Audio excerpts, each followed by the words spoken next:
ప్రేమతో స్వీకరించు నా భోగం శివబాబా.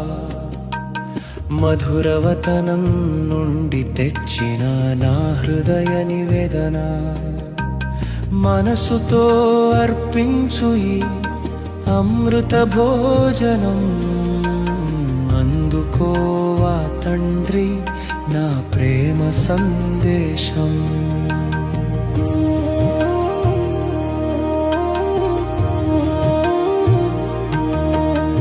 ప్రేమతో స్వీకరించు నా భోగం శివబాబా.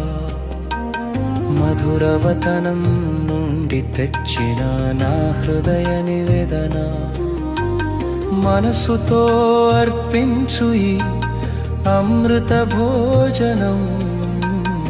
అందుకోవా తండ్రి నా ప్రేమ సందేశం.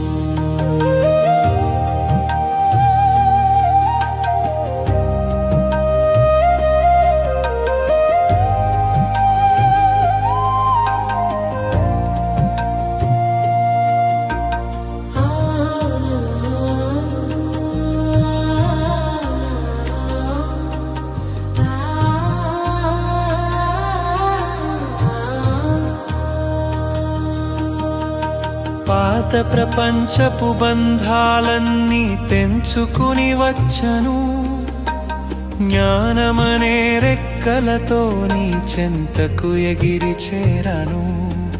నీ స్మృతిలో వండిన ఈ ప్రేమ నైవేద్యం అర్పణ చేస్తున్న పరమపిత.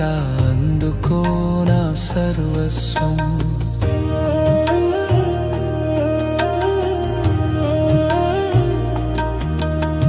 ప్రేమతో స్వీకరించు నా భోగం శివబాబా.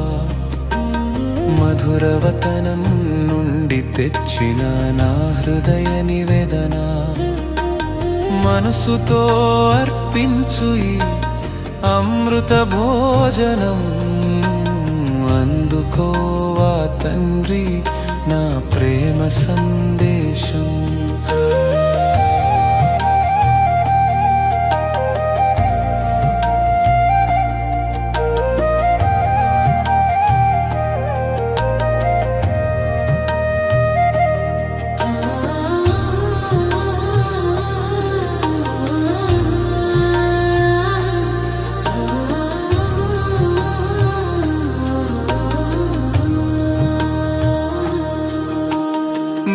అమృత దృష్టితో ఈ భోగాన్ని చూడుమా, శక్తివంతమైన ప్రసాదంగా దీనిని మార్చివేయుమా. ఈ ప్రసాదం స్వీకరించిన ప్రతి ఆత్మ పావనమవ్వాలి. నీ ప్రేమ శాంతిని అనుభూతి చెందాలి, ఆనందాన్ని పొందాలి. ప్రేమతో స్వీకరించు నా భోగం శివబాబా. మధురవతనం నుండి తెచ్చిన నా హృదయ నివేదన, మనసుతో అర్పించు ఈ అమృత భోజనం. అందుకోవా తండ్రి నా ప్రేమ సందేశం.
ఓం శాంతి. మురళీ డేట్ 16/4/2026. మధురమైన పిల్లలారా, యోగము ద్వారానే ఆత్మలోని మలినాలు తొలగిపోతాయి. తండ్రి నుండి పూర్తి వారసత్వం లభిస్తుంది. కాబట్టి ఎంత ఎక్కువ వీలైతే అంత యోగబలం పెంచుకోండి.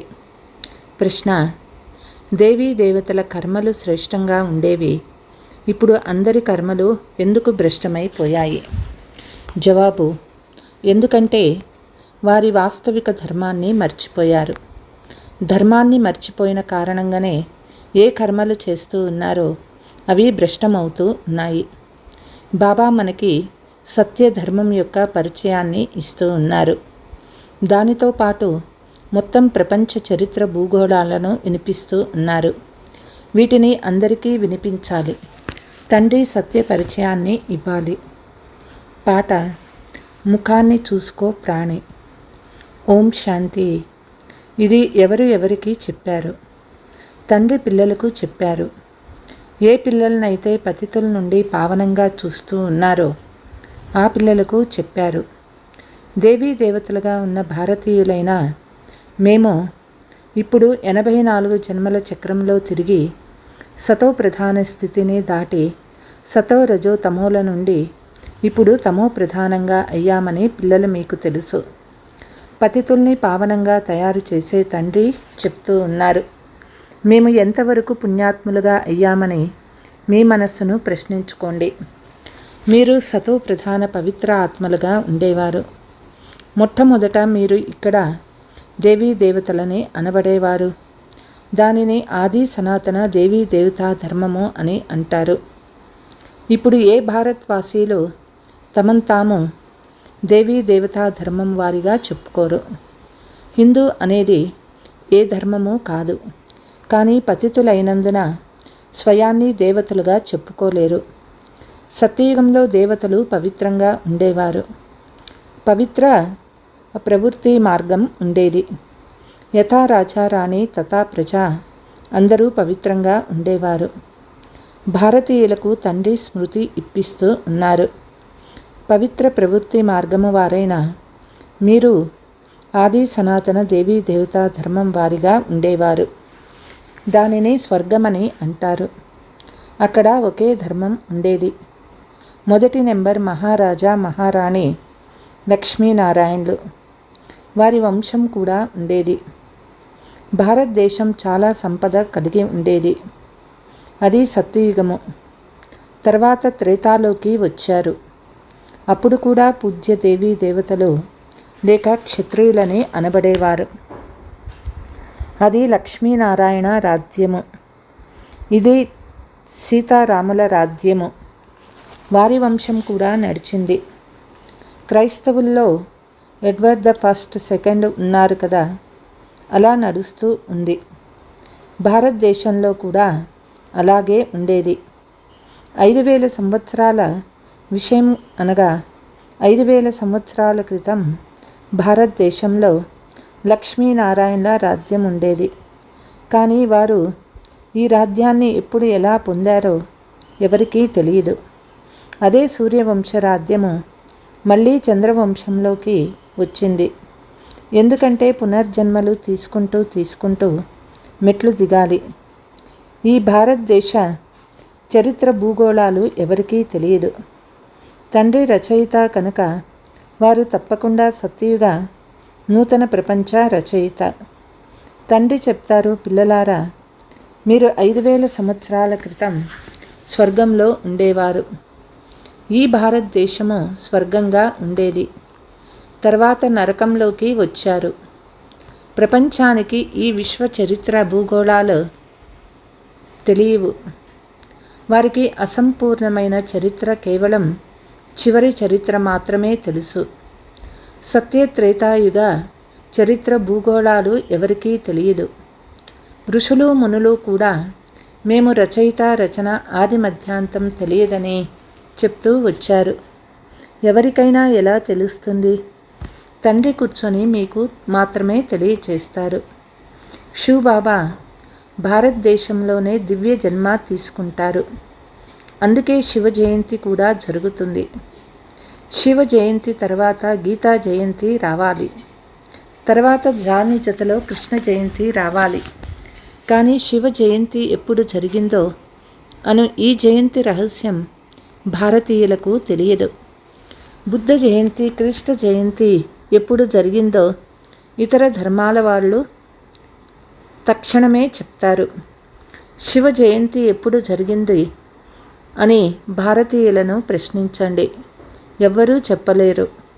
శివుడు భారతదేశంలో వచ్చారు. వచ్చి ఏం చేశారో ఎవరికీ తెలియదు. శివుడు సర్వ ఆత్మల తండ్రి. ఆత్మ అవినాశి. ఆత్మ ఒక శరీరాన్ని వదిలి మరొక శరీరాన్ని తీసుకుంటుంది. ఇది 84 జన్మల చక్రము.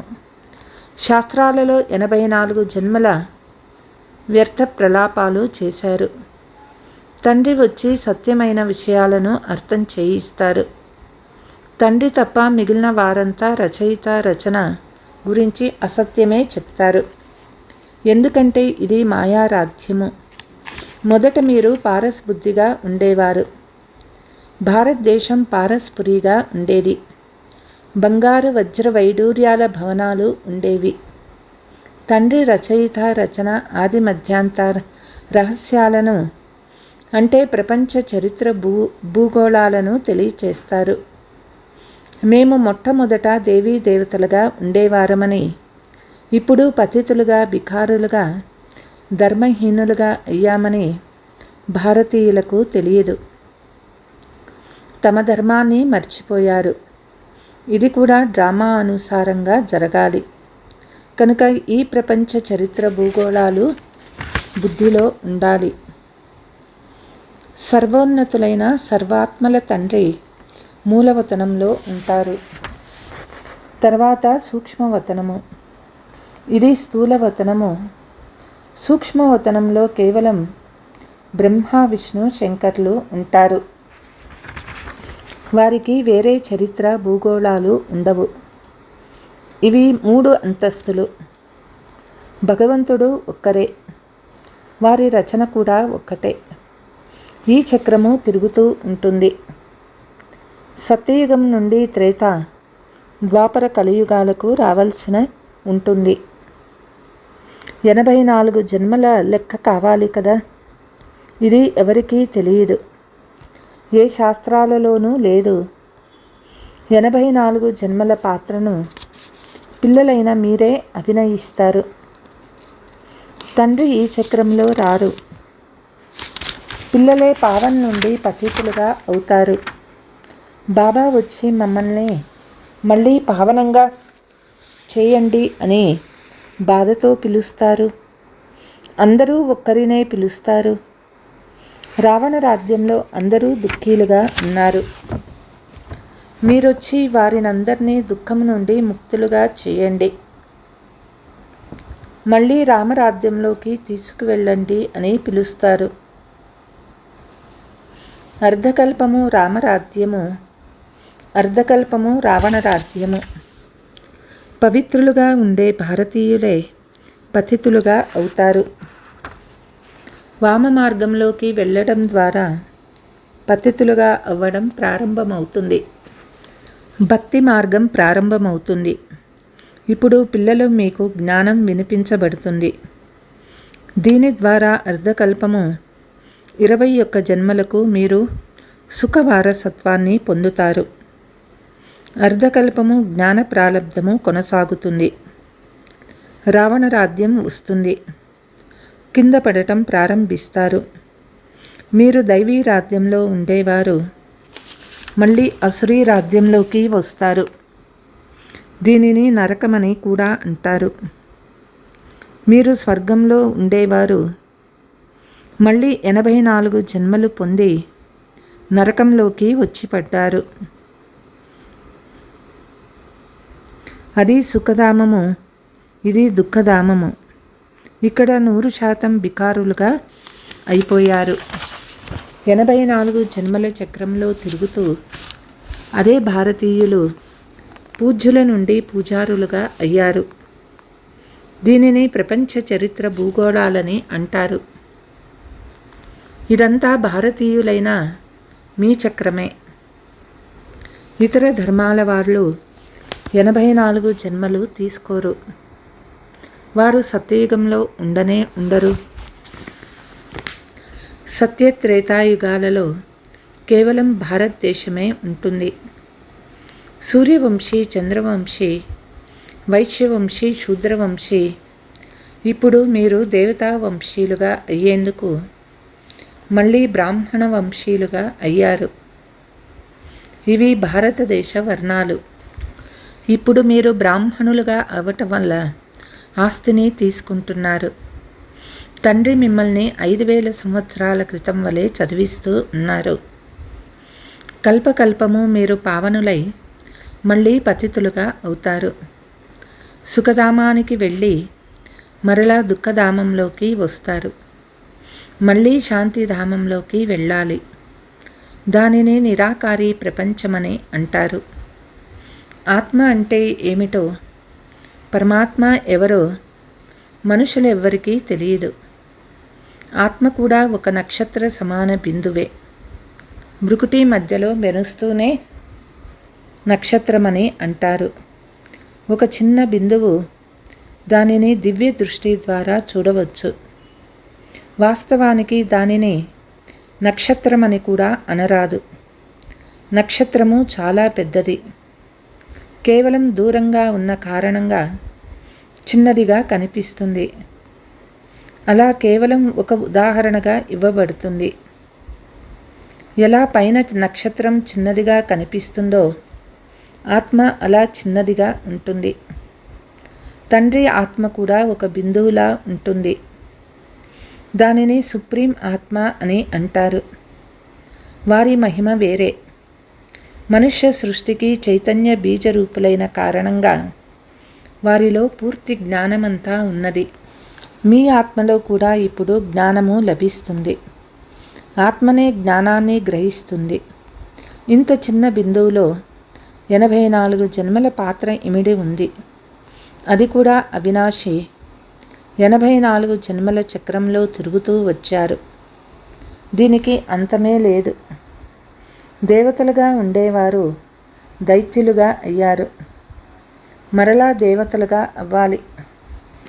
ఈ చక్రము తిరుగుతూ వచ్చింది. మిగిలినవన్నీ బైప్లాట్లు. ఇస్లామీలు, బౌద్ధీములు మొదలైన వారెవ్వరూ 84 జన్మలు తీసుకోరు. ఇదే సత్సంగము భారతదేశంలో రైటియస్గా ధనంతో నిండి ఉండేది. మరలా 84 జన్మలు తీసుకొని వికారులుగా అయ్యారు. ఇది వికారి ప్రపంచము. 75,000 సంవత్సరాల క్రితం పవిత్రత, శాంతి, సంపద ఉండేది. తండ్రి పిల్లలకు స్మృతి ఇస్తూ ఉన్నారు. ముఖ్యమైనది పవిత్రత.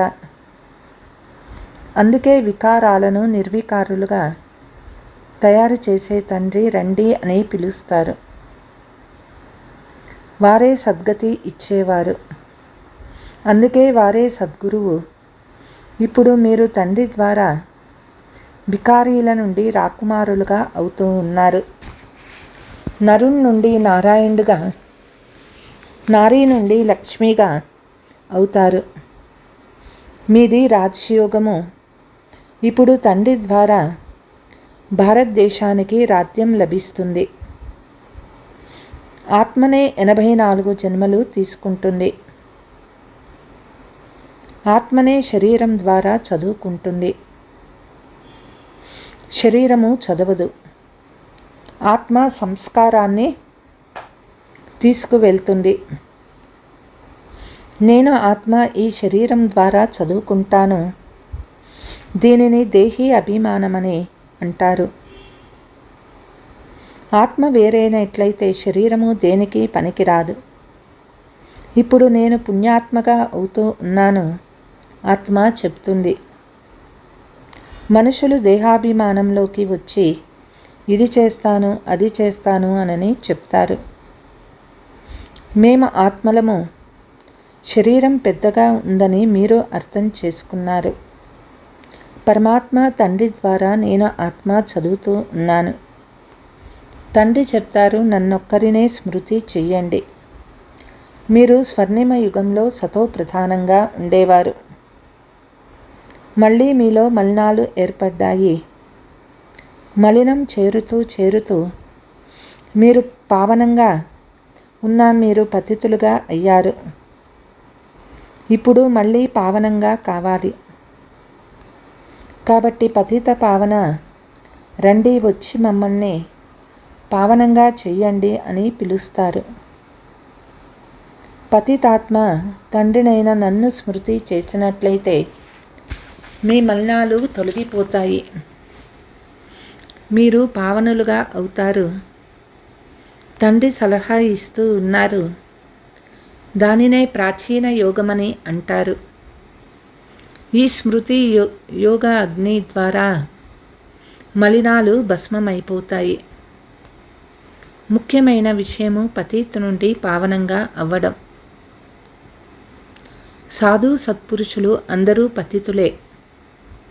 పావనమయ్యే ఉపాయము తండ్రే తెలియచేస్తూ ఉన్నారు.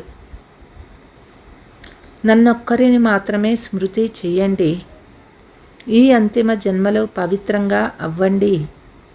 తింటూ తాగుతూ నడుస్తూ తిరుగుతూ ఒక్కరినే స్మృతి చెయ్యండి. అందరి ఆత్మల ప్రియతముడు. ఒకప్పుడు మిమ్మల్ని నేను పావనంగా చేశాను. మీరు మళ్ళీ పతితులుగా అయ్యారు. భక్తులందరూ పేరేసీలే. ప్రియతముడు చెప్తూ ఉన్నారు, కర్మలు కూడా చేయండి. బుద్ధి ద్వారా నన్ను స్మృతి చేస్తూ వికర్మలు వినాశమవుతాయి. ఇందులో శ్రమ ఉన్నది. ఆస్తి పొందేందుకు తండ్రి స్మృతి చేయాలి. ఎవరు ఎక్కువ స్మృతి చేస్తారో వారికి వారసత్వం కూడా ఎక్కువగా లభిస్తుంది. ఇది స్మృతి యాత్ర. ఎవరు ఎక్కువగా స్మృతి చేస్తారో వారే పావనంగా అయ్యి నా కంఠహారంగా అవుతారు. నిరాకారి ప్రపంచంలో సర్వాత్మల వంశవృక్షం తయారై ఉంది. దానిని నిరాకారి ఆత్మల వృక్షమని అంటారు. ఇది సాకార వృక్షము. నిరాకారి వృక్షము అందరూ నెంబర్గా వారిగా కిందకి రావాలి, వస్తూనే ఉండాలి. వృక్షం ఎంత పెద్దది! ఆత్మ పాత్రను అభినయించేందుకు ఇక్కడికి వస్తుంది. ఎందరు ఆత్మలు ఉన్నారో వారంతా ఈ డ్రామాలో పాత్రధారులు. ఆత్మ అవినాశి, అందులోని పాత్ర కూడా అవినాశిగా ఉంటుంది. డ్రామా ఎప్పుడు తయారైందో చెప్పలేము. ఇది నడుస్తూనే ఉంటుంది. భారత్వాసీలు మొట్టమొదట సుఖంలో ఉండేవారు, తర్వాత దుఃఖంలోకి వచ్చారు. మళ్ళీ శాంతిధామంలోకి వెళ్ళాలి. తండ్రి మళ్ళీ సుఖధామంలోకి పంపుతారు. ఇందులో ఎవరు ఎంత పురుషార్థం చేస్తారో అంత ఉన్నత పదవిని పొందుతారు. తండ్రి రాజ్యాన్ని స్థాపన చేస్తారు. అందులో పురుషార్థానుసారం రాజ్యంలో పదవిని పొందుతారు. సత్యయుగంలో అయితే తప్పకుండా కొందరు మనుషులు ఉంటారు. ఆది సనాతన దేవీ దేవతా ధర్మము వృక్షము చిన్నది. మిగిలిన వారంతా వినాశమైపోతారు.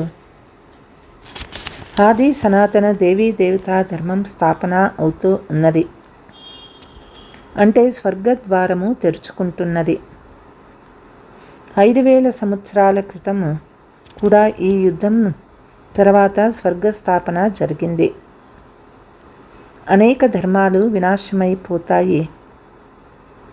ఈ యుద్ధాన్ని కళ్యాణకారి యుద్ధమని అంటారు. ఇప్పుడు నరక ద్వారము తెరుచుకొని ఉంది. తర్వాత స్వర్గద్వారము తెరవబడుతుంది. స్వర్గద్వారాన్ని తండ్రి తెరుస్తారు. నరక ద్వారాన్ని రావణుడు తెరుస్తారు. తండ్రి ఆస్తిని ఇప్పిస్తారు. రావణుడు శాపమిస్తాడు. ఈ విషయాలు ప్రపంచానికి తెలియవు. పిల్లలైన మీకు అర్థం చేయిస్తాను. విద్యాశాఖ మంత్రి కూడా అనంతమైన జ్ఞానము కావాలని కోరుకుంటారు. మీరు మాత్రమే ఇవ్వగలరు, కానీ మీరు గుప్తంగా ఉన్నారు, మిమ్మల్ని గుర్తించనే లేరు. మీరు యోగ బలం ద్వారా రాజ్యాన్ని తీసుకుంటున్నారు. లక్ష్మీనారాయణులు ఈ రాజ్యాన్ని ఎలా పొందారో మీకు తెలుసు. దీనిని పురుషోత్తమ కళ్యాణకారి యుగమని అంటారు. ఇప్పుడే తండ్రి వచ్చి పావనంగా చేస్తారు. అందరూ కృష్ణుని తండ్రి అని అనరు, తండ్రి అని నిరాకారుణ్ణే అంటారు.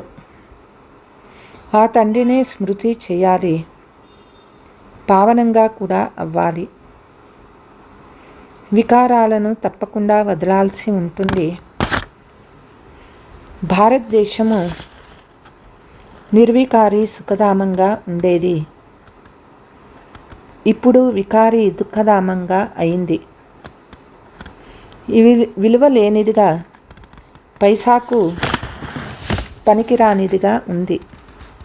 ఇది డ్రామా ఆట.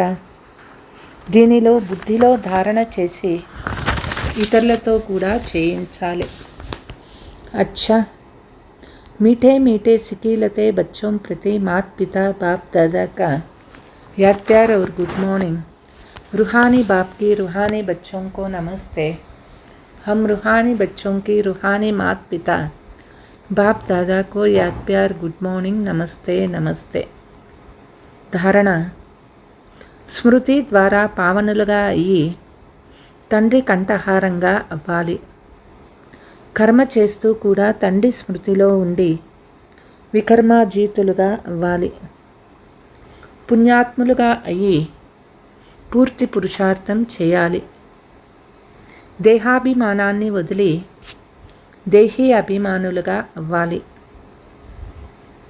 వరదానము: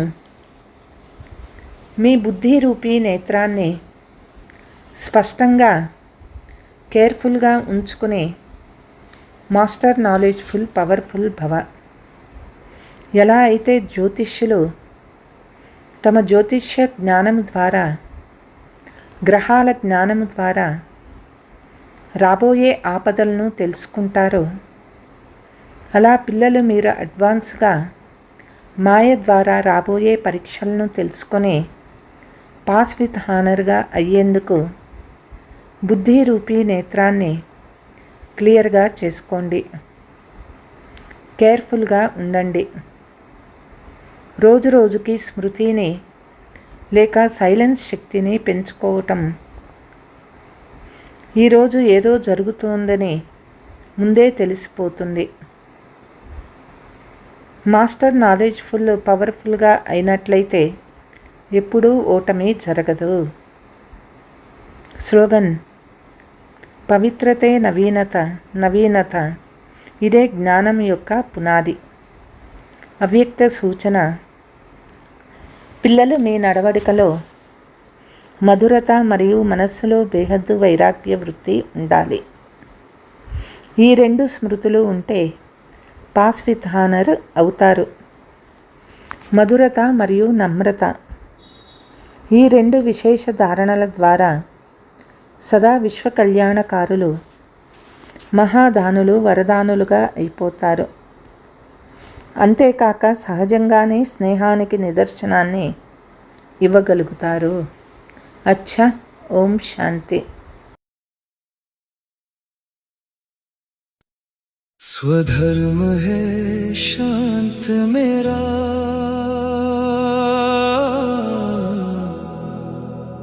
मेरा घर शांति धाम. थक गया इस दुनिया से मन, अब चलूं अपने धाम.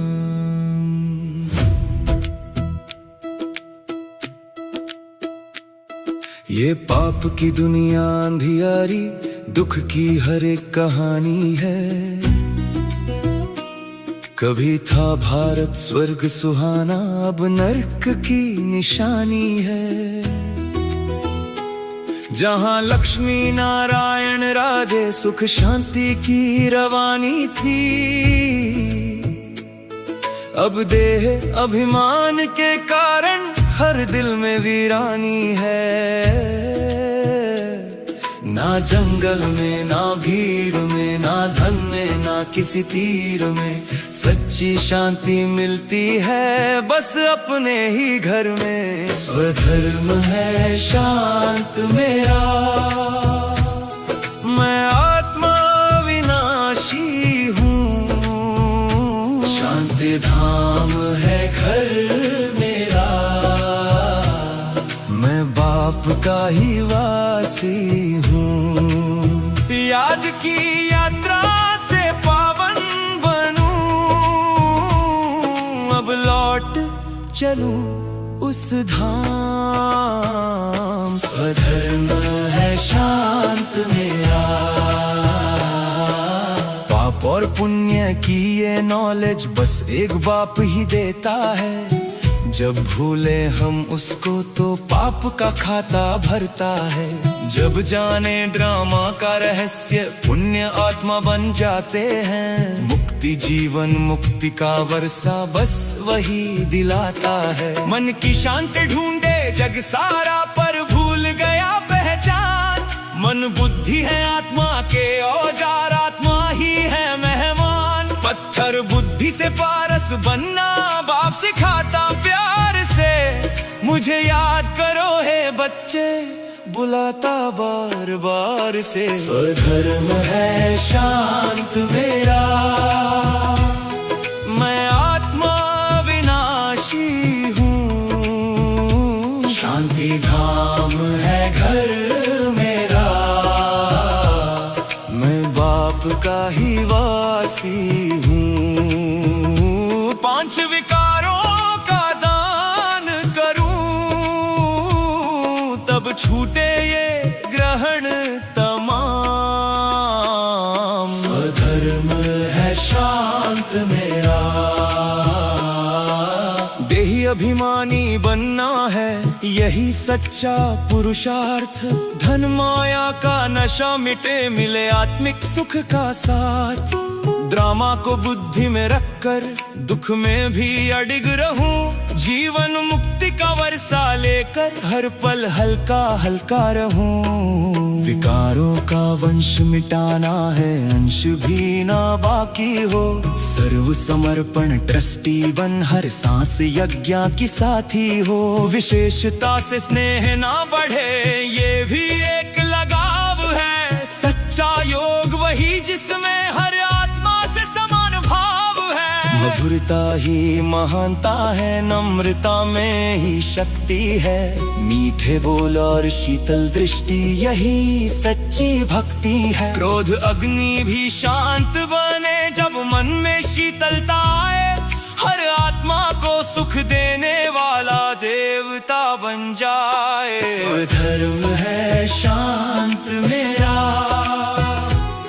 मैं आत्मा उजियारा शांति धाम की यादों में अब खुद को संवारा हूँ। बाप का बनकर स्वर्ग रचूं, अब ना कोई अंधकार।